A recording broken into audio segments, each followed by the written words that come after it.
Sir बताएं कौन कौन से स्टॉक्स पे अगले 1.5 घंटे फोकस करना है। MFSL मैक्स फाइनेंशियल, आज एनबीएफसी का दिन भी है, इंश्योरेंस कंपनी का दिन भी है। नतीजे दमदार इतने नहीं थे, उसके बावजूद इस खराब बाजार में मैंने कहा कि मजबूत रहेगा, 2 से 3% चलना चाहिए और लगभग उतना ही यहाँ बढ़ते हुए दिखा है। जबकि मार्केट साथ नहीं दे रहा, मार्केट साथ देता तो शायद और चल जाता था।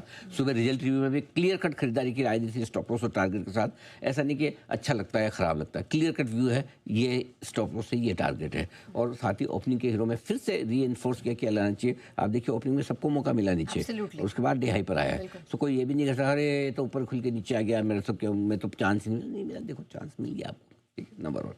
तो ये आपके लिए एक स्टॉक जो बिल्कुल। और आपको बता दें कि रिजल्ट की सटीक एनालिसिस इसी को कही जाती है, और बड़ा पैसा बनाना है तो भाई जी बिजनेस के साथ ही बने रहिए। मैक्स फाइनेंशियल उसका एक जीता जागता प्रूफ है। मैक्स फाइनेंशियल लोगों को देखने में शायद नंबर उसमें दमदार ना दिखे, लेकिन हमें लगता है खरीदारी का मौका है। थोड़ा नीचे खुले तो लेने का एक अच्छा और मौका मिल सकता है बाजार के साथ। 1720 का स्टॉप लॉस है, 1755, 1770 और 1790 के टारगेट के लिए। MFSL आज का हीरो, किसी को उम्मीद नहीं थी कि ये नंबर से हर निशान में भी खुल सकता है, लेकिन वायदा कारोबार का टॉप गेनर बना हुआ है आज के सेशन में। तो ये आज का रियल मायनों में हीरो है।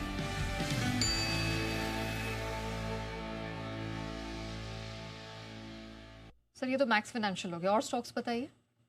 ओके, और स्टॉक्स में IT स्टॉक्स हैं, विप्रो इन्फोसिस, दोनों शॉर्ट करने की राय सुबह भी दी थी और दोनों आप देख लीजिए धराशायी होकर पड़े हैं। निफ्टी के टॉप यूजर में वो सारा है, और आज बताया भी था कि किस तरह से AI का खौफ भारतीय कंपनियों पर हावी होता दिखा है, न सिर्फ IT पर बल्कि IT के बियॉन्ड भी। और पूरा एनालिसिस आपके सामने रखा था, नतीजा आपके सामने है। तीसरा स्टॉक है लेंसकार्ट। आपको 2 तरीके से देखना है, स्टॉक आप पसंद करें ना पसंद करें। कुछ स्टॉक आप फंडामेंटल्स वीक होने के बाद भी पसंद कर सकते हैं, कुछ मजबूत होने के बाद भी ना पसंद कर सकते हैं। इंडिविजुअल चॉइस है और मैं किसी की चॉइस को गलत नहीं मानता। मेरी चॉइस अलग हो सकती है, आपकी अलग हो सकती है, किसी और की कोई और हो सकती है।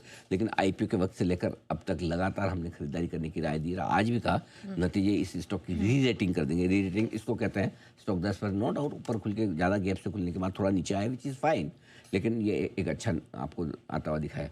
एक और स्टॉक है जो आज स्टॉक इन एक्शन में, एपेक्स फ्रोजन फूड। यहाँ स्टॉक में गजब का एक्शन होता दिख रहा है।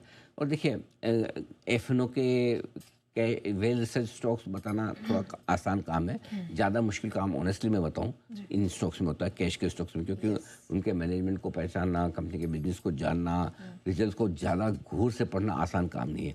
और मुझे खुशी है कि एपेक्स फ्रोजन फूड 17% ऊपर है आज।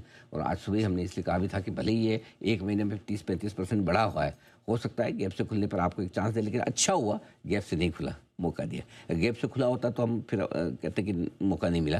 लेकिन आज कोई कंप्लेन नहीं कर सकता कि 17% बड़े वाले स्टॉक में मुझे मौका नहीं मिला।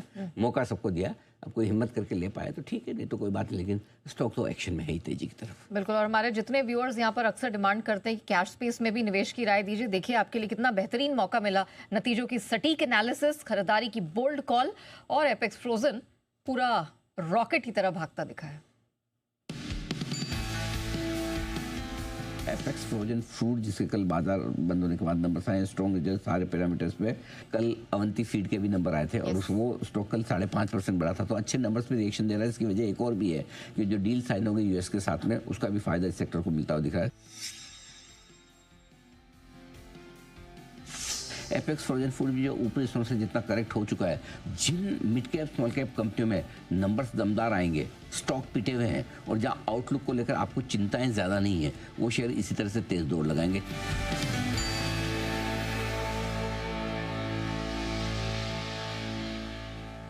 ये वो दमदार कमाई वाले स्टॉक्स हैं जिन पर हम आगे अगले 1.5 घंटे भी फोकस करने वाले हैं, लेकिन हमारी